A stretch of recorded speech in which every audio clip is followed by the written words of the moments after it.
ನಮಸ್ಕಾರ ಗುರು, welcome back to my vlog. ಯಾಕೆ ಇವತ್ತು ವ್ಲಾಗ್ ಮಾಡ್ತಾ ಇದೀಯಾ, ಏನು ಕಂಟೆಂಟ್ ಸಿಗ್ತಾ ಇಲ್ವಾ ಅಂತ ಅಂದ್ಕೊಂಡಿರ್ತೀರಾ. ಹೌದು, ಆ್ಯಕ್ಚುಲಿ ಹೇಳಬೇಕು ಅಂತಂದರೆ ಈ ಬಿಸಿಲಲ್ಲಿ ಹೊರಗಡೆ ಹೋಗಿ ವೀಡಿಯೋ ಮಾಡೋದಕ್ಕೆ ಆಗ್ತಾ ಇಲ್ಲ.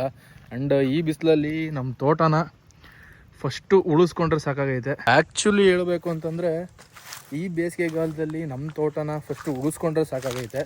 ಹಂಗಾಗಿಬಿಟ್ಟು ನಾನು ಇವಾಗ ಏನಾದರೂ ಇಲ್ಲಿ ಬಿಟ್ಟು ನಾನು ಬೇರೆ ಕಡೆ ವೀಡಿಯೋ ಮಾಡೋಕ್ಕೆ ಹೋದೆ ಅಂತಂದರೆ, ಇವಾಗ ನೋಡಿ ಇಲ್ಲಿ ಈ ತೋಟ ಏನಿದೆಯಲ್ಲ ಇದಿಷ್ಟು ನಿನ್ನೆ ಮೊನ್ನೆ ನೀರು ಬಿಟ್ಟಿರೋದು. ಆ್ಯಂಡ್ ಇವಾಗ ಬಿಟ್ಟಿರೋದು ಆ ಕಡೆ ತೋಟ, ಅಲ್ಲಿ ದೂರದಲ್ಲಿ ಕಾಣ್ತಿದೆಯಲ್ಲ ಆ ತೋಟ. ಆ್ಯಂಡ್ ನಾನು ಮತ್ತೆ ನೆಕ್ಸ್ಟು 6 ಅವರ್ಸ್ ಬಿಟ್ಬಿಟ್ಟು ಮತ್ತೆ ನಾನು ಈ ಕಡೆ ತಿರುಗಬೇಕು. ನೋಡಿರಿ, ಕರೆಂಟ್ ಕೊಟ್ಟಿದ್ದಾರೆ, ಇವಾಗ ಜಸ್ಟ್ ಕರೆಂಟ್ ಕೊಟ್ಟರು. ಈ ಏನು ರುಟೀನ್ ಇದೆಯಲ್ಲ, ಈ ರುಟೀನು ಡೈಲಿ ನಡೀತಾ ಇರುತ್ತೆ. ನಾವೇ ಆ್ಯಕ್ಚುಲಿ ಹೇಳ್ಬೇಕಂತಂದರೆ ದಿನಕ್ಕೆ ಒಂದು ಸ್ವಲ್ಪ ನೀರು ಕುಡಿಲಿಲ್ಲ ಅಂತಂದರೆ ಫುಲ್ ಬಾಡಿ ಡ್ರೈ ಆಗಿಬಿಡುತ್ತೆ ಆ್ಯಂಡ್ ವೀಕ್ ಆಗಿಬಿಡ್ತೀವಿ. ಆ್ಯಂಡ್ ಈ ಬಿಸಿಲಲ್ಲಿ ಹೊರ್ಗಡೆನೇ ಇರೋವಂಥ ಮರಗಳಿವು ಹೇಗೆ ಫುಲ್ಲು ನೆತ್ತಿ ಮೇಲೆ ಹೆಂಗೆ ಹೊಡಿದೈತೆ ಅಂತಂದರೆ ಬಿಸಿಲು ನಿಂತ್ಕೊಳಕ್ಕಾಗ್ತಿಲ್ಲ, ಅಷ್ಟು ಬಿಸಿಲು ಹೊಡಿದೈತೆ. ಇದಕ್ಕೆ ಇವುಗಳಿಗೆ ನೀರು ಕೊಡಲಿಲ್ಲ ಅಂತಂದರೆ ನಮಗೆ ನಾಳೆ ಬೆಳೆ ಇಲ್ಲ. ನೋಡಿರಿ, ಇವಾಗೆಲ್ಲ ಚಿಗುರುತೈತಿ ಇವಾಗ. ಆಮೇಲೆ ಮುಂದೆ ಫುಲ್ ಲಾಸ್ ಆಗಿಬಿಡುತ್ತೆ. ಅಡಿಕೆ ಸಿಗಲ್ಲ ಕೈಗೆ, ಹಂಗೆ ನಮಗೆ ದುಡ್ಡು ಆಗಲ್ಲ. ಹಂಗಾಗಿಬಿಟ್ಟು ಸ್ವಲ್ಪ ಡಿಲೇ ಆಗ್ತೈತೆ. ವಾರಕ್ಕೆ 2 ಬರ್ತಾಯಿತ್ತು ವೀಡಿಯೋ. ಆ್ಯಕ್ಚುಲಿ ಹೇಳ್ಬೇಕಂದ್ರೆ ಮಂಗಳವಾರ ಶುಕ್ರವಾರ ಬಿಡ್ತಾಯಿದ್ದೆ ವೀಡಿಯೋಸು. ಇವಾಗ ಆ್ಯಕ್ಚುಲಿ ಸ್ವಲ್ಪ ಡೌನ್ ಆಗೈತೆ. ಏನೋ ಅಂದ್ಕೋಬೇಡ್ರಿ, ಅವಾಗಿದ್ದಷ್ಟು ಜೋಶು ಇವನಿಗಿಲ್ಲ ಅಂತ ಅಂದ್ಕೋಬೇಡ್ರಿ. ಆ್ಯಕ್ಚುಲಿ ಹಂಗಿದ್ದಿದ್ರೆ ನಾನು ಯೂಟ್ಯೂಬ್ನ ನಾನು ಮಾಡ್ತಾನೇ ಇರಲಿಲ್ಲ. ಇಲ್ಲಿ ನೋಡ್ರಿ, ಇಲ್ಲಿ ಇವರು ನೀರನ್ನ ಒಳ್ನೀರು ಬಿಟ್ಟಿದ್ದಾರೆ. ಒಳ್ನೀರು ಅಂತಂದರೆ ಈ ಥರ ಇಲ್ಲಿ ಕಾಣ್ತಾ ಇದೆಯಾ, ಇದು ಸುಮ್ಮನೆ ನೀರು ಓಪನ್ ಮಾಡಿ ಬಿಟ್ಬಿಡೋದು, ಅದ್ರ ಪಾಡಿಗೆ ಅದು ನಿಂತ್ಕೊಳ್ಳುತ್ತೆ.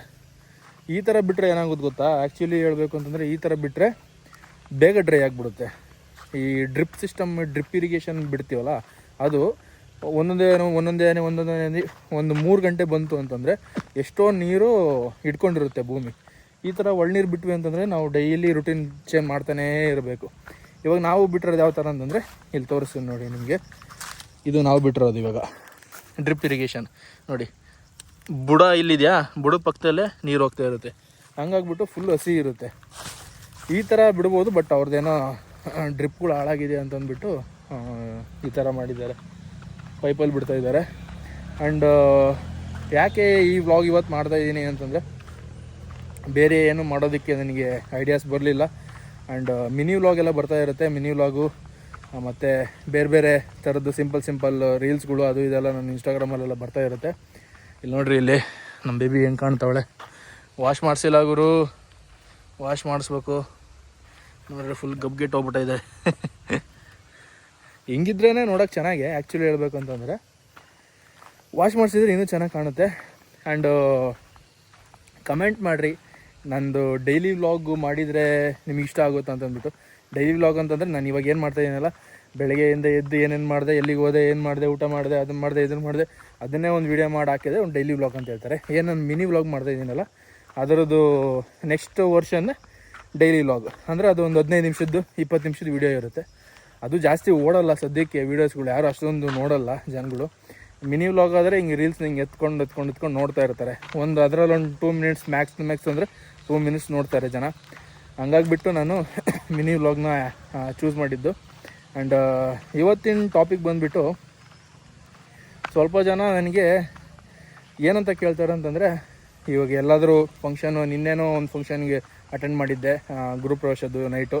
ಅಲ್ಲೂ ಸ್ವಲ್ಪ ಜನ ಕೇಳಿದರು, ಬ್ರೋ ನಿಮಗೆ ಯೂಟ್ಯೂಬಿಂದ ದುಡ್ಡು ಬರುತ್ತಾ, ಏನು ಯೂಸು, ಸುಮ್ಮನೆ ಟೈಮ್ ಪಾಸ್ ಮಾಡ್ತಾ ಇರೋದಾ, ಏನು ಕತೆ ಏನು ಅಂತೆಲ್ಲ ಕೇಳೋರು.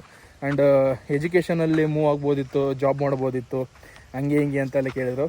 ನಮ್ಮ ಹಳ್ಳಿ ಜನದ್ದು ಮೈಂಡ್ ಸೆಟ್ ಯಾವ ಥರ ಇದೆ ಅಂತಂದರೆ, ಅದು ಅವಾಗಿಂದನೇ ಬಂದ್ಬಿಟ್ಟೈತೆ. ಇವತ್ತು ನಾನು ನನ್ನ ಮಗನ್ನ ಒಂದು ದೊಡ್ಡ ಕಾಲೇಜಲ್ಲಿ ಓದಿಸಿದ್ದೀನಿ ಅಂತಂದರೆ, ನೆಕ್ಸ್ಟು ಅವರು ಏನು ತಿಳ್ಕೊತಾರೆ, ಬೇರೆಯವರು, ಪಕ್ಕದ ಮನೆಯವರು, ಇಲ್ಲ ಸಂಬಂಧಿಕರು, ನನ್ನ ಮಗನ ಅದಕ್ಕಿಂತ ದೊಡ್ಡ ಕಾಲೇಜಿಗೆ ಓದಿಸ್ಬೇಕು. ಬಟ್ ಅವ್ರಿಗೆ ಗೊತ್ತಿರಲ್ಲ.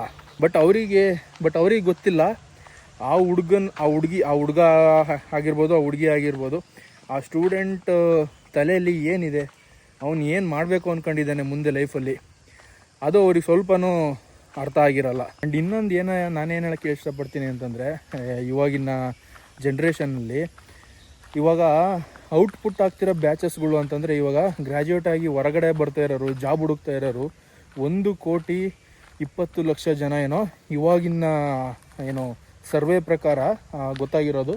1,20,00,000 ಜನ ಅಂದರೆ ಅಷ್ಟು ಸ್ಟೂಡೆಂಟ್ಸು ಹೊರಗಡೆ ಜಾಬ್ಗೋಸ್ಕರ ವೆಯ್ಟ್ ಮಾಡ್ತಾಯಿದ್ದಾರೆ. ಒಂದು ವರ್ಷಕ್ಕೆ ನಮ್ಮ ಇಂಡಿಯಾದಲ್ಲದು ಆ್ಯಕ್ಚುಲಿ ಹೇಳ್ಬೇಕಂದ್ರೆ ಒಂದು ವರ್ಷಕ್ಕೆ 1,00,00,000 ಜನಕ್ಕೆ ಏನು ಸಂಬಳ ಕೊಡಬೇಕು, ಜಾಬ್ ಕೊಡಬೇಕು ಅಂತಂದರೆ ಅಷ್ಟೊಂದು ಕಂಪ್ನಿಗಳಾದರೆ ಎಲ್ಲಿದ್ದಾವೆ? ಆ್ಯಂಡ್ ಇವಾಗೆಲ್ಲ AI ಅದು ಇದು ಎಲ್ಲ ಆರ್ಟಿಫಿಷಿಯಲ್ ಇಂಟೆಲಿಜೆನ್ಸ್ ಎಲ್ಲ ಬಂದುಬಿಟ್ಟು ಮೊನ್ನೆ ಯಾವುದೋ ಒಂದು ಓಕೆನೋ ಎಂಥ ಕಂಪ್ನಿ ಹೆಸರು, ಅದು ಕಂಪ್ನಿ ಬಿಟ್ಟರೆ ಅದು ಕಂಪ್ನಿ ಹೆಸರು ಹೇಳ್ಬಾರ್ದು, ಆ ಕಂಪ್ನಿಯಲ್ಲಿ 350 ಜನನೇನೋ ಒಂದೇ ದಿನದಲ್ಲಿ ನೈಟೇ ಅವ್ರಿಗೆ ಮೇಲ್ ಕಳಿಸ್ಬಿಟ್ಟು ನಿಮ್ಮನ್ನ ಇವತ್ತು ಜಾಬಿಂದ ತೆಗ್ದಾಕ್ತಾಯಿದ್ದೀನಿ ಅಂತ ಮೇಲ್ ಮಾಡಿದ್ದಾರೆ. ಇವಾಗ ಅಷ್ಟೆಲ್ಲ ವರ್ಷ ಓದಿ ಕಷ್ಟ ಬಿದ್ದು ಏನೋ ಇನ್ನೊಂದು ಸ್ವಲ್ಪ ದಿನದಲ್ಲಿ ನಾನು ಜೀವನ ಕಟ್ಕೊಳ್ತಾ ಇದ್ದೀನಿ ಅನ್ನೋ ಟೈಮ್ ಬಂದಾಗ ಹಿಂಗೆ ಜಾಬಿಂದ ತೆಗ್ದಾಕ್ಬಿಟ್ರೆ ಅವ್ನು ನೆಕ್ಸ್ಟ್ ಲೈಫ್ ಏನು, ಅವ್ರು ನಂಬ್ಕೊಂಡಿರೋ ಫ್ಯಾಮಿಲಿ ಏನಾಗಬೇಕು, ಇದೆಲ್ಲ ಮ್ಯಾಟ್ರ್ ಆಗುತ್ತೆ ಆ್ಯಕ್ಚುಲಿ ಹೇಳಬೇಕು ಅಂತಂದರೆ. ಆ್ಯಂಡ್ ಇನ್ನೊಂದು ಎಕ್ಸಾಂಪಲ್ಸು ಕೊಡ್ತೀನಿ ನಾನು. ಈ ವಿಡಿಯೋನ ಪೇರೆಂಟ್ಸ್ ಯಾರಾದರೂ ನೋಡ್ತಾ ಇದ್ದರೆ ನಿಮ್ಮ ಮಕ್ಳಿಗೆ ತೋರಿಸಿ, ಮಕ್ಕಳು ಯಾರಾದರೂ ನೋಡ್ತಾ ಇದ್ದರೆ ನಿಮ್ಮ ಪೇರೆಂಟ್ಸಿಗೆ ತೋರಿಸಿ. ಈ ವಿಡಿಯೋನ ನೋಡಿರಿ. ಒಂದು ಫುಲ್ ಈ ವಿಡಿಯೋದಲ್ಲಿ ಎಕ್ಸಾಂಪಲ್ ಕೊಟ್ಟು ಹೇಳ್ತಾ ಇದ್ದೀನಿ. ಸ್ವಲ್ಪ ಮೈಂಡ್ಸೆಟ್ನ ನಾವು ಚೇಂಜ್ ಮಾಡ್ಕೋಬೇಕು. ಎಲ್ಲರೂ ಕುರಿಗಳು ಬಾವಿಗೆ ಬಿದ್ದರೆ ನಾವು ಹಿಂದಗಡೆಯಿಂದ ನಾನು ಹೋಗಿ ಬಾವಿಗೆ ಬೀಳ್ತೀನಿ ಅನ್ನೋದಲ್ಲ. ಸ್ವಲ್ಪ ಥಿಂಕಿಂಗ್ ಲೆವೆಲ್ ಚೇಂಜ್ ಇರಬೇಕು. ಆ್ಯಂಡ್ ಅದೇ ಎಕ್ಸಾಂಪಲ್ ಕೊಡ್ತೀನಿ ಅಂತ ಹೇಳಿದ್ನಲ್ಲ, ಏನು ಎಕ್ಸಾಂಪಲ್ಸ್ ಅಂದರೆ ಇವಾಗ ಎಕ್ಸಾಂಪಲ್ ನನ್ನ ಸೀನಿಯರ್ಸೇ ಇದ್ದಾರೆ ಇಬ್ಬರದ್ದು ಎಕ್ಸಾಂಪಲ್ ಕೊಡ್ತೀನಿ. ಹೆಸರು ಹೇಳಲ್ಲ, ಏನಿಲ್ಲ. ಒಬ್ಬರು ಎಜುಕೇಷನಲ್ಲಿ ಟಾಪು, 90-93% ಎಲ್ಲದರಲ್ಲೂ A to Z, ಹುಡ್ದಾಗಿಂದನೂ ಡಿಗ್ರಿ ಪಾಸ್ ಆಗೋ ತನಕನೂ ಎಲ್ಲದರಲ್ಲೂ A to Z ಎಲ್ಲ ಚೆನ್ನಾಗಿ ತೆಗ್ದಿರೋರು. ಅವರಿಗೆ ಸ್ಕಿಲ್ಸ್ ಇಲ್ಲ. ಆ್ಯಂಡ್ ಅವರಿಗೆ ಎಲ್ಲ ಕಡೆ ಟ್ರೈ ಮಾಡಿದ್ರು ಜಾಬ್ಗಳು ಸಿಗ್ತಾಯಿಲ್ಲ. ಮೊನ್ನೆ ಲಾಸ್ಟ್ ಟೈಮ್ ಹೋದಾಗ ಅವ್ರನ್ನ ಕೇಳಿದೆ, ಬೆಂಗಳೂರಿಗೆ ಹೋದಾಗ, ಏನು ಮಾಡ್ತಾ ಇದ್ದೀರಾ ಅಂತಂದ್ಬಿಟ್ಟು. ಅವ್ರು ಏನು ಹೇಳಿದ್ರು, ನನಗೆ ಕರಳು ಒಂಥರ ಚುರುಕಂದ್ಬಿಡ್ತು. ಇಲ್ಲ ಬ್ರೋ, ನನಗೆ ಈ ಥರ ಜಾಬ್ ಸಿಗ್ತಾಯಿಲ್ಲ, ಸಿಕ್ಕರು 20,000-30,000 ಕೊಡ್ತೀನಿ ಅಂತ ಹೇಳ್ತವ್ರೆ. ಆ್ಯಂಡ್ ನಾನು 1.5-2 ಲಕ್ಷ ತೊಗೋಬೇಕು ಅಂತಂದರೆ ಒಂದು 10-15 ವರ್ಷ ಏನಾದರೂ ಒಂದು ಸೈಕಲ್ ಹೊಡಿಲೇಬೇಕು, ಏನು ಮಾಡೋದು ಗೊತ್ತಾಗ್ತಿಲ್ಲ. ಹಂಗಾಗಿ ಈ ಬೇರೆ ಆಪ್ಷನ್ ಇಲ್ಲ. ಈ ನಮ್ಮ ಕಡೆ ಹಳ್ಳಿ ಸೈಡ್ ಜನ ಹೆಂಗೆ ಅಂತಂದರೆ, ಬಿಡು ನಿಮ್ಮ ಅಪ್ಪಂದು ಐತೆ ಆಸ್ತಿ ಈಸ್ತಿ, ಈ ತೋಟ ಗೀಟ ಏನಾರು ಇದ್ದರೆ ಉಳುಮೆನೋ ಅದು ಇದು ಮಾಡ್ಕೊಂಡು ಜೀವನ ಮಾಡ್ಬೋದು. ಏನೂ ಇಲ್ಲ ಅಂತಂದರು ಜಾಬ್ಗೆ ಹೋಗಲೇಬೇಕು, ಹೋಗಿ ಸಂಪಾದನೆ ಮಾಡಲೇಬೇಕು. ಅವ್ರದ್ದು ಹೆಂಗಾಗ್ಬಿಟ್ಟೈತೆ ಪರಿಸ್ಥಿತಿ ಅಂದರೆ, ಎಕ್ಸಾಂಪಲ್ ಅದೇ ಹೇಳಿದ್ನಲ್ಲ ಅವ್ರದ್ದು. ಇವಾಗ ಈ ಸೂಪರ್ ಮಾರ್ಕೆಟು ಅದು ಇದೆಲ್ಲ ಬರ್ತಾ ಇದೆಯಲ್ಲ, ಸೂಪರ್ ಮಾರ್ಕೆಟ್ ನಾವೆಲ್ಲ ಏನು ಹೋಗ್ಬಿಟ್ಟು ಮಾರ್ಕೆಟಲ್ಲಿ ಈಗ ನಮ್ಮ ಚನ್ನಗಿರಿಯಲ್ಲಿ ಎಕ್ಸಾಂಪಲ್ ಕೊಡಬೇಕು ಅಂತಂದರೆ, ನಮ್ಮ ತುಮಕೂರು ಮಾರ್ಕೆಟ್ ಇದೆಯಲ್ಲ, ಅಲ್ಲಿ ಹೆಂಗೆ ಬಿಲ್ಲಿಂಗ್ ಆಗ್ತಾರೆ ಗೊತ್ತಾ, ಆ ಥರ ಕೆಲಸ ಮಾಡ್ತಾಯಿದ್ದಾರಂತೆ. 92% ತೊಗೊಂಡಿರೋರು ಆ ಕೆಲಸ ಮಾಡ್ಬೋದು, ಮಾಡೋದಲ್ಲ. ನಾವೇನು ಕೆಲಸ ಮಾಡ್ತೀವೋ ಅದಕ್ಕೆ ಗೌರವ ಕೊಡಬೇಕು. ಬಟ್ ಅವ್ರ ರೇಂಜಿಗೆ ಆ್ಯಕ್ಚುಲಿ ಹೇಳ್ಬೇಕಂದ್ರೆ ಲಕ್ಷದ ಮೇಲೆ ಸ್ಯಾಲ್ರಿ ತೊಗೋಬೇಕಿತ್ತು. ಬಟ್ ಅವರಿಗೆ ಸ್ಕಿಲ್ಸ್ ಇಲ್ಲ. ಸ್ಕಿಲ್ಸು ಮ್ಯಾಟ್ರ್ ಆಗ್ತಾಯಿದೆ ಇವಾಗ. ಎಜುಕೇಷನ್ ಏನಂತಾರೆ ಅದಕ್ಕೆ, ಜಾಬಲ್ಲಿ ಇದನ್ನ ಜಾಯಿನ್ ಆಗಬೇಕು ಅಂತಂದರೆ ಅದೆಲ್ಲ ಮ್ಯಾಟ್ರ್ ಆಗ್ತಿದೆ. ಆ್ಯಂಡ್ ಅವರಿಗೆ ಬೇರೆ ಹೊರಗಡೆ ಅದನ್ನು ಬಿಟ್ಟು ಹೊರಗಡೆ ನಾನು ಬದುಕ್ತೀನಿ ಅನ್ನೋ ಶಕ್ತಿ ಇಲ್ಲ. ಯಾಕೆ ಅಂತಂದರೆ ಅವರಿಗೆ ಬೇರೆ ಹೊರಗಡೆ ನಾಲೆಡ್ಜ್ ಇಲ್ಲ, ಏನು ಮಾಡ್ಬೋದು, ಏನು ಇದನ್ನು ಮಾಡ್ಬೋದು ಅಂತ. ಬಟ್ ಇನ್ನೊಬ್ಬರು ಎಕ್ಸಾಂಪಲ್ ಕೊಡ್ತೀನಿ ಅಂತ ಹೇಳಿದ್ನಲ್ಲ, ಅವ್ರ ಲೈಫ್ ಹೆಂಗೈತೆ ಅಂತಂದರೆ ಬಿಂದಾಸ್ ಆಗಿದ್ದಾರೆ ಗುರು. ಆ್ಯಕ್ಚುಲಿ ಹೇಳ್ಬೇಕಂದ್ರೆ ಆನ್ಲೈನಲ್ಲೇ ಒಳ್ಳೆ ದುಡ್ಡು ಮಾಡ್ತವ್ರೆ. ಅದು ನನಗೆ ಗೊತ್ತು ಎಷ್ಟು ದುಡ್ಡು ಮಾಡ್ತವ್ರೆ ಏನು ಅಂತಂದ್ಬಿಟ್ಟು. ಅವ್ರು ಹೆಂಗೆ ಕೆಲಸ, ಅವ್ರದ್ದು ಟಾಪ್, ಅವರು ಚೆನ್ನಾಗಿ ಓದೋವಂಥವ್ರು, ಅವರು ಚಿಕ್ಕವರಿಂದ ದೊಡ್ಡ ಗ್ರ್ಯಾಜುಯೇಟ್ ಆಗೋ ತನಕ ಒಳ್ಳೆ ದುಡ್ಡು ಅಥವಾ ಒಳ್ಳೆ ಪರ್ಸೆಂಟೇಜ್ ತೊಗೊಂಡು ಬಂದವರು. ಬಟ್ ಅವ್ರಿಗೆ ಗೊತ್ತಿತ್ತು, ನಾನು ಏನಾದರೂ ಈ ಜಾಬ್ ಅದು ಇದು ಅಂದ್ಕೊಂಡು ಹೋದರೆ ನನಗೆ ಸಿಗೋ ಸ್ಯಾಲ್ರಿ, ನಾನು ಓದಿಗೆ ನನಗೆ ಸಿಗೋ ಸ್ಯಾಲ್ರಿನೇ 20,000-30,000 ರೂಪಾಯಿ. 20,000-30,000 ರೂಪಾಯಿ ಜಸ್ಟ್ ನಾನು ಬೆಂಗಳೂರಿಗೆ ಬರೋ ನನ್ನ PG ರೆಂಟು ಅದು ಇದು ಅಂದ್ಕೊಂಡು ಹೋದ್ರೇ 15-20 ರೂಪಾಯಿ ಖರ್ಚಾಗ್ತಾ ಹೋಗುತ್ತೆ. ಇನ್ನೂ 5,000 ರೂಪಾಯಿ ಉಳಿಸಿ ಏನು ಮಾಡೋಣ ಅನ್ನೋ ಒಂದು ಥಿಂಕಿಂಗ್ನ ಇಟ್ಕೊಂಡು ನಾವು ಅವರು ಜೂನಿಯರ್ಸು. ನಾನು ಸೆಕೆಂಡ್ ಇಯರ್ ಇದ್ದೆ, ಅವರು MSc ಫಸ್ಟ್ ಇಯರ್ ಇದ್ದರು. ನಾನು 3rd ಇಯರ್ಗೆ ಬಂದಾಗ ಅವರು MSc ಸೆಕೆಂಡ್ ಇಯರು. ಅವ್ರು ಏನು ಮಾಡಿದರು, ಅವಾಗಿಂದನೇ ಸ್ಟಾರ್ಟ್ ಮಾಡಿದರು ಕಾಂಟೆಂಟ್ ಕ್ರಿಯೇಷನ್. ಇನ್ಸ್ಟಾಗ್ರಾಮಲ್ಲಿ ಒಂದೊಳ್ಳೆ ಕಾಂಟೆಂಟ್ ಕ್ರಿಯೇಷನ್, ಒಂದೊಳ್ಳೆ ಪೇಜ್ ಮಾಡಿಕೊಂಡು ಒಂದೊಳ್ಳೆ ಕಾಂಟೆಂಟ್ ಕ್ರಿಯೇಷನ್ ಮಾಡ್ಕೊತ ಹೋದರು. ಆ್ಯಂಡ್ ಇವಾಗ ಅವರು ಜಸ್ಟ್ ಒಂದು ರೀಲ್ಗೆ 1 ನಿಮಿಷ 2 ನಿಮಿಷದ ವೀಡಿಯೋಗೆ 15,000-20,000 ರೂಪಾಯಿ ದುಡ್ಡನ್ನ ಅರ್ನ್ ಮಾಡ್ತಾರೆ. ಅಷ್ಟು ಡಿಮ್ಯಾಂಡ್ ಮಾಡ್ತಾರೆ ಅವರು. ಒಂದು ಬ್ರ್ಯಾಂಡ್ ಕೊಲಾಬ್ರೇಷನ್ ಆಗಿರ್ಬೋದು, ಬೇರೆ ಏನಾದರೂ ಪ್ರಾಡಕ್ಟ್ನ ಕೊಲಾಬ್ರೇಟ್ ಮಾಡೋದು ಇಲ್ಲ ಯಾವುದಾದ್ರೂ ಪ್ರಮೋಷನ್ ಯಾವುದಾದ್ರು ಒಂದು ಬ್ರ್ಯಾಂಡ್ನ ಪ್ರಮೋಷನ್ ಮಾಡೋದಾಗಿರ್ಬೋದು, ಇಲ್ಲ ಏನೇ ಆಗಿರ್ಬೋದು ಗುರು, ಇವೆಲ್ಲ ನೋಡ್ತಿರಲ್ಲ ನೀವು ಆನ್ಲೈನಲ್ಲಿ. ಆ ಥರದ್ರಲ್ಲಿ ಅವರು ಜಸ್ಟ್ ಒಂದು 2 ನಿಮಿಷದ ವೀಡಿಯೋಗೆ 15,000-20,000 ದುಡ್ಡನ್ನ ಗಳಿಸ್ತವ್ರೆ. ಇದು ಎಕ್ಸಾಂಪಲ್ಲು. ಆ್ಯಂಡ್ ಅವರು ಮಂತ್ಲಿ ಸ್ಯಾಲ್ರಿ ನೀವು ಅವ್ರು ಜಸ್ಟ್ 2 days ಆರ್ 3 days ಒಂದ್ಸಲಿ ಒಂದು ಬ್ರ್ಯಾಂಡ್ನ ಪ್ರಮೋಷನ್ ಮಾಡಿದರೆ ಅವ್ರಿಗೆ ಅಲ್ಲಿಗೆ ತಿಂಗಳಿಗೆ ಮ್ಯಾಕ್ಸ್ ಟು ಮ್ಯಾಕ್ಸ್ ಅಂದರೆ 1.5 ಲಕ್ಷ ಗುರು. 1.5 ಲಕ್ಷ ಕಾಂಟೆಂಟ್ ಕ್ರಿಯೇಷನಿಂದ ದುಡ್ಡು ಮಾಡ್ತಾ ಇರೋದು 1.5 ಲಕ್ಷ ಅವ್ರು ಇವಾಗ ಆ್ಯಕ್ಚುಲಿ ಹೇಳ್ಬೇಕಂದ್ರೆ.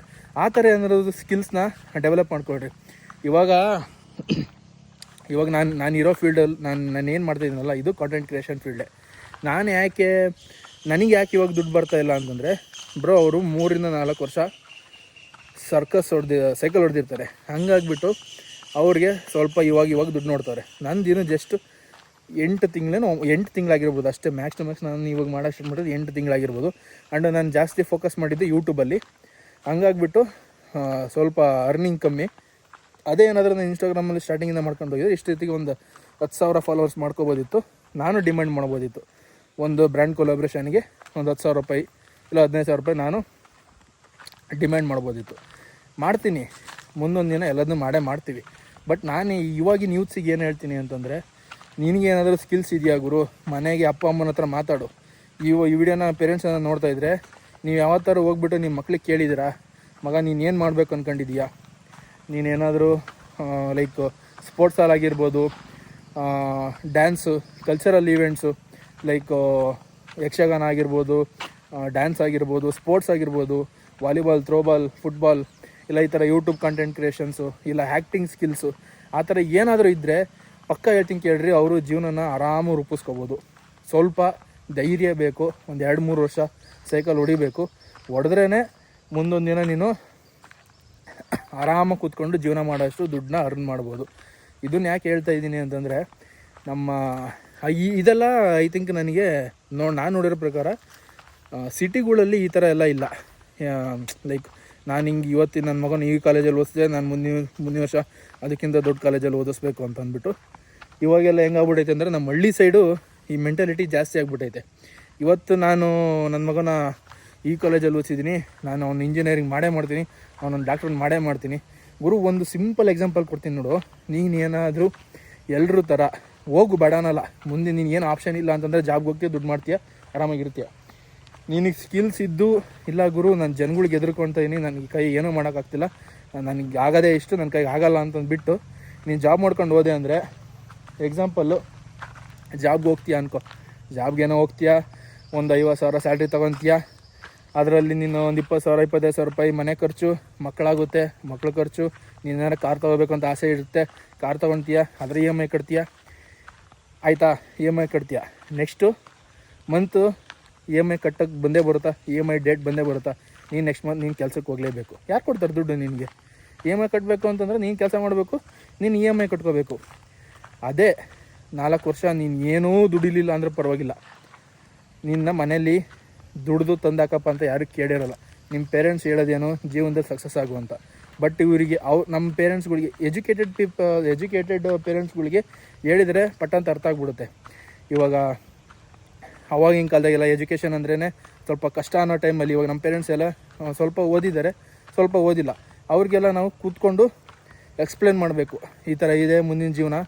ಇವಾಗಿನ ಕಾಲದಲ್ಲಿ ಹೆವಿ ಕಾಂಪಿಟೇಷನ್ಸ್ ಜಾಸ್ತಿ, ನಾವು ಈ ಥರ ಮಾಡಿದರೆ ಮುಂದೊಂದಿನ ಈ ಥರ ಕ್ಲಿಕ್ ಆಗ್ತೀವಿ ಅಂತ ಹೇಳಿದರೆ ಅವರು ನಿಮಗೆ ಹೆಲ್ಪ್ ಮಾಡ್ತಾರೆ. ಎಕ್ಸಾಂಪಲ್ ನಮ್ಮ ಅಮ್ಮನೇ, ಶೀ ಈಸ್ PUC ಡ್ರಾಪೌಟು. ಅವಳು ಇವಾಗ ನಮ್ಮಮ್ಮ ಇವಾಗ PUC ಡ್ರಾಪೌಟ್ ಆಗಿರೋದು. ಅವಾಗ ಓದೋಕ್ಕೂ ದುಡ್ಡಿರಲಿಲ್ಲ, ಆ್ಯಂಡ್ ಮನೇಲಿ ಕೆಲಸ ಮಾಡಿ ದುಡ್ಡು ಅಷ್ಟು ಜನ ಅಂದರೆ 4-5-8 ಜನ ನಮ್ಮ ಮನೇಲಿ ಅಕ್ಕ ತಂಗಿಯರು ಅಣ್ಣ ತಮ್ಮಂದರು ನಮ್ಮಮ್ಮರದು. ಹಂಗಾಗಿಬಿಟ್ಟು ಅವ್ರ ಲೈಫ್ನ ನೋಡ್ಕೋಬೇಕಿತ್ತು. ಹಂಗಾಗಿ ಬಿಟ್ಬಿಟ್ಟು ಕೂಲಿ ಕೆಲಸ ಅದು ಇದು ಮಾಡಿಕೊಂಡು ಮೇಲೆ ಬಂದರು. ಇವಾಗ ನನ್ನ ಕೈಯಲ್ಲಿ ಆ್ಯಪಲ್ ಫೋನ್ ತನಕನೂ ಬಂದಿದ್ದೀವಿ, ಅದು ಕೊಡಿಸಿರೋದು ಅವರೇ. ಆ್ಯಂಡ್ ಅವ್ರು ಅಷ್ಟು ಕಷ್ಟಪಡ್ಕೊಂಡು ಬಂದಿದ್ದಾರೆ. ಆ್ಯಂಡ್ ಅವ್ರಿಗೆ ಗೊತ್ತು ಕಷ್ಟ ಅಂದರೆ ಏನು ಅಂತಂದು. ಹಂಗಾಗ್ಬಿಟ್ಟು ಓದ್ರಿ ಅಂತ ಹೇಳ್ತಾರೆ. ಬಟ್ ನಾವು ಮಕ್ಕಳು ಹೊರಗಡೆ ಬೆಳೆದಿರೋಂಥವ್ರು. ನಾನು 6ನೇ ಕ್ಲಾಸಿಂದ ಇವಾಗೇನು ಡಿಗ್ರಿ ಡ್ರಾಪ್ಔಟ್, ಈ ಡಿಗ್ರಿ ಪಾಸ್ಔಟಾಗಿ ಹೊರಗಡೆ ಬಂದಿದ್ದೀನಿ ಅಂತಂದರೆ 8-9 ವರ್ಷ ನಾನು ಹೊರಗಡೆ ಲೈಫ್ ನೋಡಿದ್ದೀನಿ ಯಾವ ಥರ ಇದೆ ಅಂತಂದ್ಬಿಟ್ಟು. ಅವರೆಲ್ಲ ಲೈಫ್ ನೋಡಿರೋ ಲೈಫ್ ಯಾವ ಥರ ಅಂತಂದರೆ ಒಳಗಡೆ ಲೈಫು, ಈಗ ಹಳ್ಳಿ ಲೈಫು, ಅದನ್ನು ಬಿಟ್ಟು ಹೊರಗಡೆ ಸುತ್ತಾಡಿರಲ್ಲ ಅವರು. ಆ ಥರ ಏನಾದ್ರು ಇತ್ತು ಅಂತಂದರೆ ನೀವು ನಿಮ್ಮ ಪೇರೆಂಟ್ಸ್ಗೆ ಎಕ್ಸ್ಪ್ಲೇನ್ ಮಾಡಿರಿ, ಇಲ್ಲ ಅಮ್ಮ ಈ ಥರ ಇದೆ, ಈ ಥರ ಮಾಡಬೇಕು, ಮುಂದೆ ಒಂದು ದಿನ ಸಕ್ಸಸ್ ಆಗ್ತೀನಿ, ಆ ಥರ ನಿನಗೆ ಗಟ್ಸಿತ್ತು ಅಂತಂದರೆ ನಿಮ್ಮ ಪೇರೆಂಟ್ಸ್ಗೆ ನೀನು ಒಪ್ಪಿಸ್ಕೊಂಡು ನೀನು ಈ ಥರ ಏನಾದರೂ ಕಾಂಟೆಂಟ್ ಕ್ರಿಯೇಷನ್ ಆಗಿರ್ಬೋದು, ಇಲ್ಲ ಎಜುಕೇಷನ್ನ ಬಿಟ್ಟು ಹೊರಗಡೆ ನೀನು ಬೇಜಾಂತರ ದುಡ್ಡು ಮಾಡ್ಬೋದು ಗುರು. ದುಡ್ಡು ಮಾಡೋದ್ರಲ್ಲಿ ಬೇಜಾಂತರ ಆಪ್ಷನ್ಸ್ ಇದೆ. ಭಿಕ್ಷಕನೂ ದುಡ್ಡು ಮಾಡ್ತಾನೆ, ಬಟ್ ಭಿಕ್ಷಕನಿಗೆ ಕೊಡೋ ಗೌರವ ಬೇರೆ, ಆ್ಯಂಡ್ ನೀನು ಮಾಡೋ ದುಡ್ಡಿಂದ ನಿನಗೆ ಜನ ಕೊಡೋ ಗೌರವನೇ ಬೇರೆ. ನೀನು ಯಾವ ಥರ ದುಡ್ಡನ್ನ ಅರ್ನ್ ಮಾಡ್ತೀಯ ಅನ್ನೋದು ತುಂಬಾ ಇಂಪಾರ್ಟೆಂಟ್ ಆಗುತ್ತೆ. ನೋಡಿರಿ, ಅದೇ ಹೇಳೋದು, ಯಾರೆಲ್ಲ ನಿಮಗೆ ಈಗ ಕಾಂಟೆಂಟ್ ಕ್ರಿಯೇಷನ್ ಮಾಡ್ತೀನಿ ಅಂತ ಹೇಳಿದ ತಕ್ಷಣ ಮನೆಗೆ ಅದರಿಂದ ದುಡ್ಡು ಬರುತ್ತಾ, ಸುಮ್ಮನೆ ಹುಚ್ಚಾಟ ಆಡಬೇಡ, ಹಂಗೆ ಹಿಂಗೆ ಅಂತ ಹೇಳ್ತಾರಲ್ಲ, ಅವರಿಗೆ ಈ ವಿಡಿಯೋನ ತೋರಿಸ್ರಿ. ಎಕ್ಸಾಂಪಲ್ ನಾನು ಕೊಟ್ಟಿದ್ದೀನಿ, ನೋಡ್ಕೊಂಬಂದಿದ್ದೀರ ವೀಡಿಯೋನ. ಆ ಎಕ್ಸಾಂಪಲ್ಸ್ನ ಸ್ವಲ್ಪ ಜನ ನಿಮ್ಮ ಪೇರೆಂಟ್ಸಿಗೆ ಹೇಳ್ರಿ. ಎಜುಕೇಷನ್ನ ಬಿಟ್ಟು ಹೊರಗಡೆ ಬೇರೆ ಥರ ಎಲ್ಲ ಥರನೂ ದುಡ್ಡು ಮಾಡ್ಬೋದು. ಆ್ಯಂಡ್ ಅದಕ್ಕೆಲ್ಲ ನಿಮಗೆ ಪೇರೆಂಟ್ಸ್ ಸಪೋರ್ಟಿವ್ ಆಗಿರಬೇಕು. ಆ್ಯಂಡ್ ಪೇರೆಂಟ್ಸ್ನ ಎದುರಾಕೊಂಡು ಹೊರಗಡೆ ಬಂದು ಜೀವನ ಮಾಡ್ತೀನಿ ಅಂತ ಬರಬೇಡ್ರಿ. ಪೇರೆಂಟ್ಸ್ ಜೊತೆಗೆ ಇದ್ದು ಅವ್ರನ್ನ ಮಾನ ಮರ್ಯಾದೆ ಉಳಿಸಿ ಅವ್ರನ್ನ ಲೆವೆಲ್ನ ಮೇಲ್ ತರೋಕ್ಕೆ ಟ್ರೈ ಮಾಡಿರಿ. ಇವಾಗ ನ್ಯೂಸಿಗೆ ನಾನು ಹೇಳ್ತಾ ಇರೋದು. ಆ್ಯಂಡ್ ಅವ್ರು ಖುಷಿಪಟ್ಟರೆ ಸಾಕು. ನೀನು ಕೋಟಿ ತೊಗೊಂಬಂದು ದುಡ್ದು ಮನೆಗೆ ಹಾಕೋಂಥದ್ದು ಏನಿಲ್ಲ. ಒಂದಲ್ಲ ಒಂದು ದಿನ ಮಣ್ಣಾಗೇ ಹಾಕ್ತೀವಿ, ಮಣ್ಣು ಮುಚ್ತಾರೆ ನಮ್ಮ ಮೇಲೆ. ಅದನ್ನೊಂದು ಅರ್ಥ ಮಾಡ್ಕೊಳ್ರಿ. ಆ್ಯಂಡ್ ನಾನು ಫೈನಲಾಗಿ ಒಂದು ಹೇಳಬೇಕು ಅಂತಂದರೆ, ಫೈನಲಾಗಿ ಏನು ಹೇಳ್ತೀನಿ ಅಂತಂದರೆ, ನಿನಗೆ ಲೈಫಲ್ಲಿ ನಿನಗೆ ಏನು ಮಾಡಬೇಕು, ನಿನ್ನ ಗೋಲ್ ಏನು, ಅದನ್ನು ಒಂದು ಕಡೆ ಬರೆದಿಡ್ಕೊ, ಇವಾಗಿಂದನೇ ಬರೆದಿಡ್ಕೊ. ಅದ್ರ ಮೇಲೆ ವರ್ಕ್ ಮಾಡೋಕ್ಕೆ ಸ್ಟಾರ್ಟ್ ಮಾಡು, ಬಿಡಬೇಡ. ನೀನು ಮಾಡೋ ಕೆಲಸನ ಗೌರವ ಕೊಟ್ಟು ಮಾಡು, ಹೆಮ್ಮೆಯಿಂದ ಮಾಡು. ನಾನು ಈ ಥರ ಕೆಲಸ ಮಾಡ್ತಾಯಿದ್ದೀನಿ ಗುರು, ನನಗೆ ಅದ್ರ ಮೇಲೆ ಇಂಟ್ರೆಸ್ಟ್ ಇದೆ, ನಾನು ಮುಂದೊಂದು ದಿನ ಏನಾದರೂ ಸಕ್ಸಸ್ ಆಗಿ ಆಗ್ತೀನಿ. ಅದಕ್ಕೆ ನೀನು ಏನು ಮಾಡಬೇಕು, ನಿಮ್ಮ ಪ್ರಿಪ್ರೇಷನ್ನ ಎಲ್ಲದನ್ನೂ ಮಾಡ್ಕೊಳ್ತಾ ಇರಬೇಕು. ಇಷ್ಟೇ ಸಿಂಪಲ್. ಎಲ್ಲರೂ ಒಂದೇ ಸಲ ಹೋಗಿ ಮೇಲೆ ಕೂತ್ಕೊಂಡಿರಲ್ಲ ಗುರು. ಎಲ್ಲರೂ ಒಂದೊಂದೇ ಸ್ಟೆಪ್ನ ಹಿಡ್ಕೊತಾನೆ ಮೇಲೆ ಬಂದಿರೋರು. ಎಲ್ಲರೂ ಝೀರೋಯಿಂದನೇ ಹೀರೋ ಆಗಿರೋರು. ಎಕ್ಸಾಂಪಲ್ಸ್ ಸುಮಾರು ಜನ ಇದ್ದಾರೆ. ಆ್ಯಕ್ಟಿಂಗ್ ಫೀಲ್ಡಲ್ಲಿ ಎಷ್ಟು ಜನ ಇದ್ದಾರೆ, ನಮ್ಮ ಆ್ಯಕ್ಟರ್ಸ್ಗಳೆಲ್ಲ ಇದ್ದಾರಲ್ಲ, ಅವರೆಲ್ಲ ಎಷ್ಟು ಜನ ಇದ್ದಾರೆ. ಸ್ಪೋರ್ಟ್ಸ್ ಫೀಲ್ಡಲ್ಲಿ ಸ್ಪೋರ್ಟ್ಸಲ್ಲಿ ಆಟ ಆಡ್ತಿರೋರು ಎಷ್ಟು ಜನ ಇದ್ದಾರೆ. ಜಸ್ಟ್ ಒಂದು ಕ್ರಿಕೆಟ್ ಮ್ಯಾಚ್ಗೆ ಎಷ್ಟೋ ಕೋಟಿ ದುಡಿತಾರೆ ಗುರು ಅವರು. ಆ ಥರ ಯಾಕೆ ನಿನ್ನ ಕೈ ದುಡಿಯೋಕ್ಕಾಗಲ್ಲ? ಅಷ್ಟೇ ಅನ್ಕೋಬೇಕು, ಬಿಗ್ಗಾಗಿ ಥಿಂಕ್ ಮಾಡಬೇಕು. ಜಾಬ್ ಅದು ಲೈಫ್ ಅಲ್ಲ. ಆ್ಯಕ್ಚುಲಿ ಹೇಳಬೇಕು ಅಂತಂದರೆ ಜಾಬ್ ಅನ್ನೋದು ಒಂದು ಸರ್ಟೈನ್ ಲೈಫ್ನ ಸೆಟಲ್ ಮಾಡ್ಕೊಳೋದಕ್ಕೆ ಅಷ್ಟೇ.